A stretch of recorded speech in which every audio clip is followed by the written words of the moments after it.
결국 생긴 대로 살라는 말은 뻔해 보일지 몰라도 내 안의 목소리에 귀 기울여 가장 너다운 길을 가라는 꽤 실용적인 조언이다. 안녕하세요, 글로마드입니다. 오늘은 라이프 코드 5일차인데요. 성격 개조 할 수 있을까요? 여기 저자는 쉽지 않다고 말합니다. 왜냐하면 성격의 절반은 부모에게 물려받은 유전자로 나머지 절반은 세상에서 겪은 수많은 경험으로 형성이 된다. 이미 성장이 끝난 어른에게 허락된 변화의 가능성은 기껏해야 20에서 30%에 불과하다. 이렇게 말을 하는데요.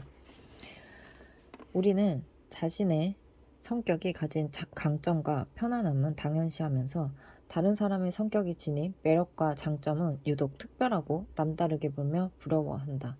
그래서 우리는 완벽한 성격이란 없다는 걸 알면서도 그 성격을 바꾸고 싶어 한다. 이렇게 저자는 말을 하거든요.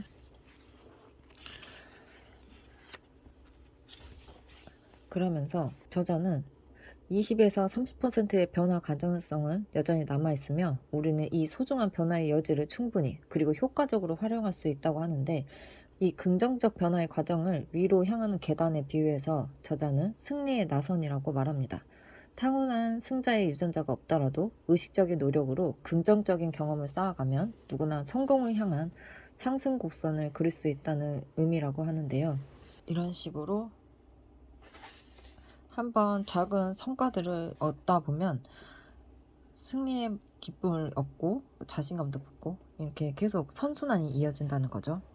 작은 성공을 반복하면 뇌에 자신감 근육이 단련되는 셈이다. 이 나선에 오르는 출발선은 모두에게 평등하지 않다. 낙관주의는 실패 가능성에도 기꺼이 도전하지만 비관주의자는 실패에 대한 두려움에 앞서 시작조차 주저한다. 도전을 피하는 순간 승리를 맛볼 기회는 사라지고 승리의 나선에 올라탈 입장권마저 잃게 되는 것이다. 그래서 신중한 성향의 사람일수록 작은 성공을 쌓아가는 전략이 무엇보다 중요하다. 저는 정리를 잘 못했었거든요.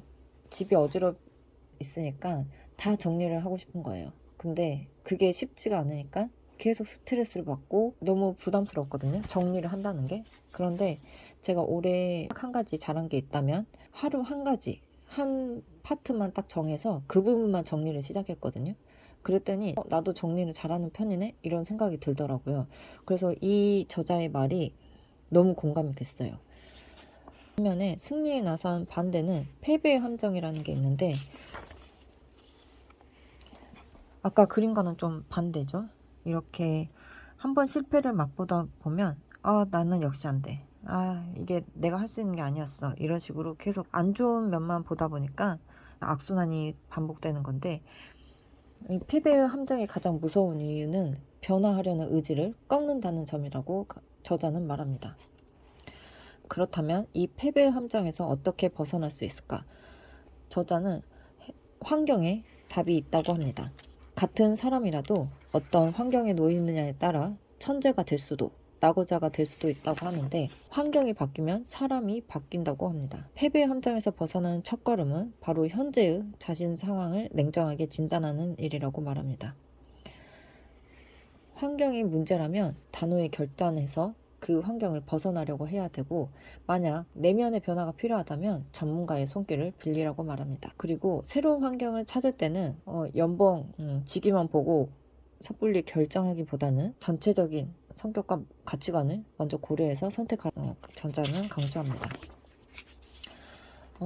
연인과의 관계를 살펴보는 그런 질문이 나오는데, 당신은 연인을 긍정적으로 바라보는가? 여기 저자의 말이 참 와닿았던 게, 결혼하고 아이를 낳아 키우다 보면 깨닫게 되는 진실이 있다. 상대의 좋은 점을 의식적으로 찾아내 구체적으로 인정하고 표현하는 것이 건강하고 행복한 관계의 비결이라는 것이다.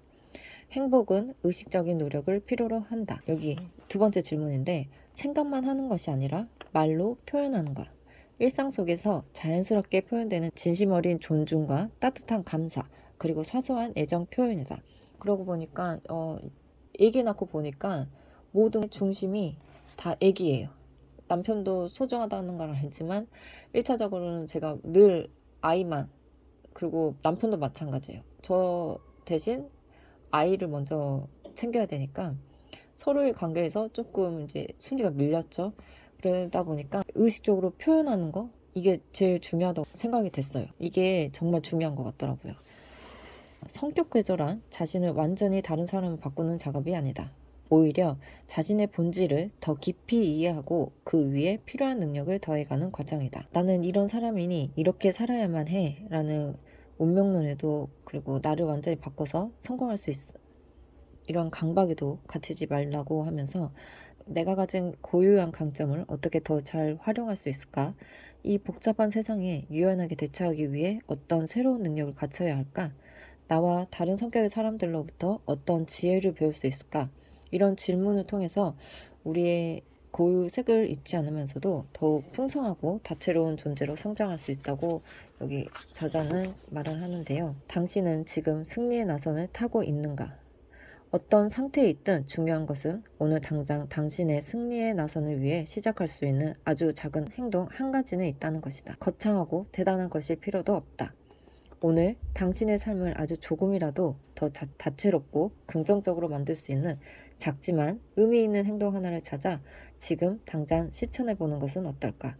결국 성격 개조의 진정한 목표는 완벽한 사람이 되는 것이 아니라 더 나은 내가 되는 것이다. 오늘의 확언하고 마치겠습니다. 어제보다 더 나은 내가 된다. 나는 매일 성장하고 있다. 오늘도 감사합니다.